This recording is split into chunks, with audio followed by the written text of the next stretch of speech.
Have you ever faced a situation in an exam hall wherein you feel that you have solved the question, you know the question, you feel that you have seen this kind of a question while you are preparing, but in the examination hall you are not able to solve it, and surprisingly, the moment you get out of an examination hall, you immediately get an answer to this question. If this is happening to you too frequently, that means revision is a problem to you. In competitive examination, it is not important that whether you know a question or not. It is not important that whether you solve a question or not, but what is equally important is that can you solve the question in fastest possible time or not. It is actually nothing but race against time. In some of the competitive examinations, you don't even get 60 seconds to solve a question, and that is what consolidation phase does. That is what effective revision is all about.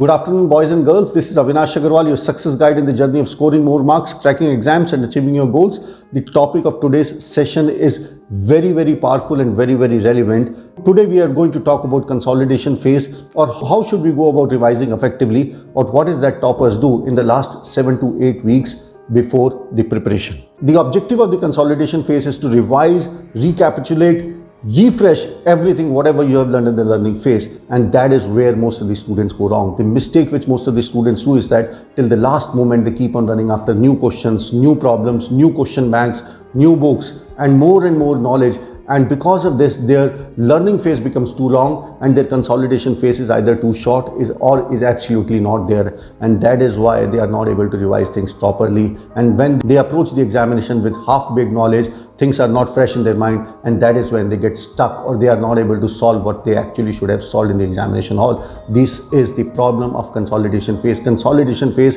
according to me, is the most important phase in the preparation of the child. Consolidation phase, according to me, decides between a winner and a loser. And in spite of explaining it to the students, most of the times, again and again, students commit the same mistake, is that they try to postpone the revision and they try to learn more and more things. Just always remember, your success is dependent upon what you know and not dependent upon what you do not know. So what makes more sense, or what makes perfect sense, is try to consolidate whatever you know or whatever you have learned in the last few months or in the learning phase, rather than running after new things. Consolidation phase should broadly be divided into 3 broad areas. The first area is intense review of the material. The second is practicing a lot of output, and the third is getting used to examination tension and pressure. But before we get into these nitty-gritties as to what is that we should do in these 3 things and how we should exactly go about planning our consolidation phase, I would just like to recapitulate that I have shared in many of my earlier videos, is that ideally the preparation for any competitive examination should broadly be divided into 3 phases. First phase is learning phase, wherein the focus is on learning the subject or acquiring the knowledge. The second phase is consolidation phase, wherein the focus is on consolidating, revising, recapitulating, reproducing whatever we have learned in the learning phase. And the third phase is rapid review phase, wherein the focus is on last minute revision and mental or psychological preparation. Ideally, if you are preparing for any competitive examination for around 8 to 10 months, the learning phase should be the biggest phase. The duration of the learning phase should be around 7 to 8 months. The duration of the consolidation phase should be around say 2 months, and the rapid review phase should be around 4 to 6 weeks.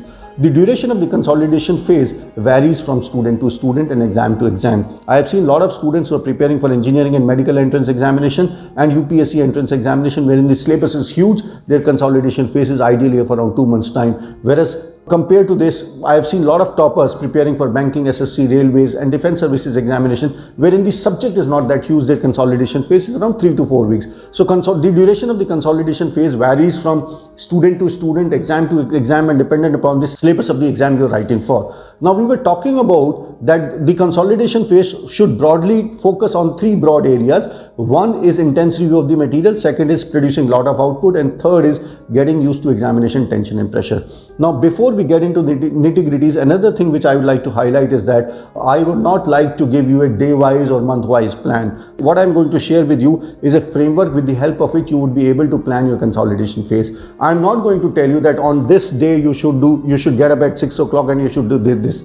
I strongly feel that planning is personalized. It cannot be standardized. How you plan your consolidation phase or how you plan your daily plan depends a lot upon the examination, your preparation, your methodology, and your lifestyle. So what I'm going to suggest you is that a broad framework with the help of which you would be able to plan your consolidation phase. Before moving on to that, I would again like to highlight that while learning, what you do is that you produce lot of pearls. आप बहुत सारे मोती, knowledge के मोती बिखेरते हैं learning के अंदर.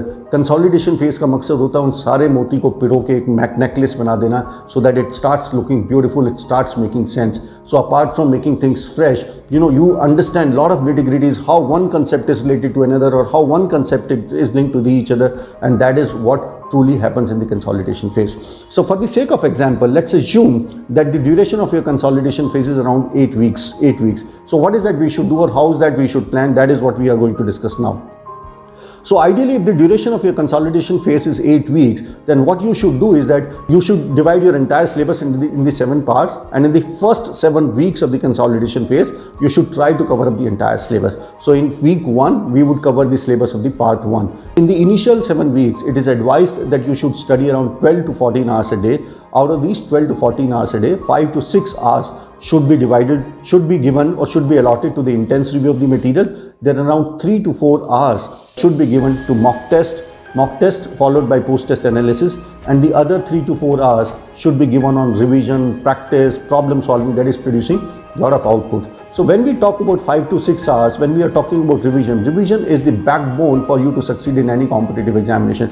There can be many techniques for revising the things. I was speaking to a topper, and he shared with you a very interesting thing. He said that whenever he starts his day, whatever books he completes, he puts them in the corner of the table, and before going to the bed, in the last 1 hour, what he would do is that he would flip through the entire book again, one by one, the chapters which he had studied, and he would try to visualize the entire thing, whatever he studied in the entire day. So this is a slightly different technique of revision. This is, in a broad way or in a rough way, you can say that you revise whatever you have done in the entire day at the end of the day with the help of visualization. Another thing which you should keep in mind when you're revising the thing in the consolidation phase is that you should revise things with the mindset that this is the last time you are able to see this stuff. You don't revise, you don't do them half-heartedly, because most of the competitive examinations are not those kind of examinations wherein half-baked knowledge would work. You assume that you would not get a chance to revise them again. So whatever you are doing, you just think that this is the last time. Another thing when you're revising another point which you should keep in mind when you're revising the thing in the consolidation phase is that you should mark the things which are extremely important, wherein you are getting blocked or wherein you're getting stuck, and you need to revise them once more just before the examination. That is what I call, you should design your rapid review notes. You can do them with the help of a different color marker. Now these notes should be designed with the objective that you should be able to complete the entire notes of all the subjects. For example, if your examination has 3 subjects, you should mark your rapid review notes with the mindset that I would be able to complete whatever I have marked in a period of 4 to 5 days, and that is the duration of the rapid review phase. What I'm trying to say is that don't mark everything with that colored marker and suddenly you postpone everything from consolidation phase to revising again in the rapid review phase. The basic objective of marking the rapid review notes is that just a last minute touch, just want to refresh it again. This point is very important. I'm getting stuck, somehow I'm missing it, so it would be better if I see it again. So these are some of the points which you should keep in mind when you are revising in the consolidation phase. Another thing which I said is that practicing a lot of output. As I said, that your success and failure is not dependent upon what input you have given or how hard have you worked throughout the year, but your success and failure is dependent upon what output you are able to produce in the examination hall. So producing output is extremely important. Producing output is when real learning happens. Producing output is when active learning happens. You can produce output by many ways. You can produce output by teaching to somebody else. You can produce output by making a mind map and closing your book. You can produce output by closing your book and visualizing the entire chapter in front of your eyes. You can produce output by practicing questions, not like a question bank, but by practicing or solving questions with a time-bound pressure or with a time in mind and trying to do everything handwritten. Don't get into passive mode of learning wherein you're just listening or you're just reading. You have to, producing output means that active mode of learning wherein you are very actively engaged in whatever content you are learning. Producing output would also help in improving your speed and strike rate and other things which we will talk about in the third part, which is the getting used to examination tension and pressure. So I talked about that in a consolidation phase, there are three things which are important. The first thing was intense review of the material. The second thing was producing output. And the third thing is getting used to examination tension and pressure. And that is what really makes the difference. I mean, so what output you are able to produce or what you do in those 3 hours really decides what marks and what ranks you get. Getting used to examination pressure and tension is extremely important, and you can do that with the help of writing as many mock tests as possible. So as I said that in the first 7 weeks, you have divided the entire syllabus into 7 parts. Each week you are covering the syllabus of part 1. And as I said that in each day, you are approximately giving 5 to 6 hours for revision, 3 to 4 hours for mock test followed by analysis, and the balance 3 to 4 hours for solving questions or for, trying to cover up the mistakes which you did in the mock test, trying to cover up the weak areas and producing output. When you're writing the test, the 3 to 4 hours I talked about, always keep in your mind that you can start with the part test and you can follow in the later weeks, in the week 5, 6 or 7, you can switch on to the full syllabus test, and in week 1, 2, 3, 4, you can do the part test. Another important thing in the test is to understand the focus of testing is to improve your speed and strike rate. You have to strike, you have to achieve a right balance between speed and strike rate. You have to sort of finalize your strategy. Once you achieve a position wherein you are able to optimize the balance between speed and strike rate, then comes the third factor, which is also extremely important, is that what is your paper taking strategy? Which section should you start with? How much time you should give to each section? Now, these are some of the things which you should keep in mind when you're solving mock test paper. Another thing which most of the students missed out is that apart from testing, what is extremely important, or probably what is more important, is post-test analysis. Unless and until a test is telling you where you are, where you have to be, what is the gap, and which subject the gap is maximum, and how exactly that gap can be filled up, a test is not a test. The mistake which most of the students do is that they write test, they would solve a test very seriously, very sincerely, but they would not spend time in analyzing a test. A 3-hour test should be supported or should be followed by 1 hour of deep analysis. You just think about a game of cricket. After each and every over, the strategy of the game changes. So you have to analyze your test to find out where is that you went wrong, what is that you should do, how is that you improve your score. All those things are very important, and the answers to all these things you will find in post-test analysis. And as I said, that the mistake which most of the students do is that they do test, they give a lot of mock tests, but they don't follow or they don't support it with mock test analysis, which I feel is extremely important. If a test is not being followed by mock test analysis, it actually becomes a question bank. So for week 1 to 7, you were focusing on the 3 areas, 5 to 6 hours of revision, 3 to 4 hours of mock test, and 3 to 4 hours of additional practice and covering up your weak areas or something which you were not good at. In week 8, you would focus on the complete syllabus. In the first 7 weeks, we were covering the part syllabus. In week 8, you would focus on your complete syllabus. You would stop seeing the syllabus from a chapter or topic or unit point of view. You would visualize that as if you have to appear in the real test, and you will start seeing the consolidation syllabus.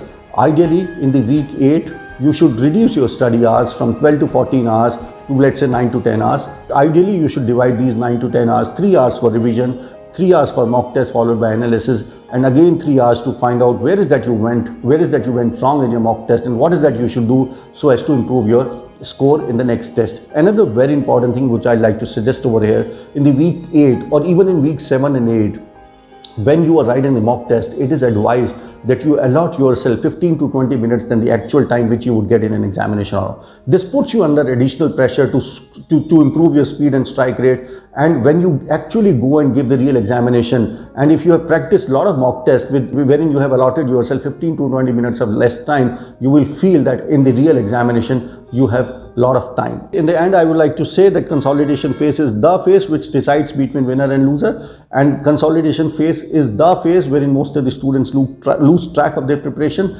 and they endlessly keep on solving more and more questions, and in this race of solving more and more questions, they either forget or they either miss out their revision cycle, and because of which things are not fresh, and they lose a lot of marks in the examination hall. I would like to finish this session just by saying that you always remember your success and failure is dependent upon what you know or what you have studied in the learning phase, and not dependent upon what you have not done. So always focus on what you have studied, try to consolidate, try to recapitulate, try to revise, try to reproduce, try to focus on whatever you have done in the learning phase, and that is what consolidation phase.